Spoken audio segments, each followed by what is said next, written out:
Hello everyone, I am Freakarty 3D, and today, I am gonna show you the easy assembly of my Rebel Alliance helmet stand. As you can see, it is a modular design in parts that can be customized to your needs depending on the helmet you want to use and the height you want it to have.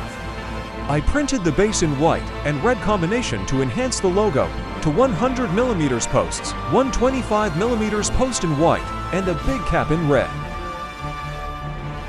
To assemble, you can start for any part, but I screw the big posts together, then the small one, and the helmet cap. When the pots are assembled, I screw with the base. If you have your printer well tuned, you will not need any kind of glue to stick everything together.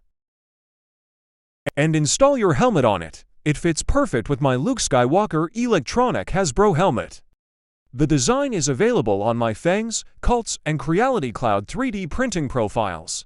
Prepare for May the 4th, unleashing the Force with your Star Wars collection.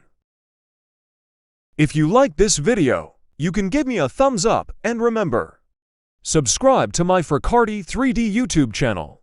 Thanks for watching and happy printing!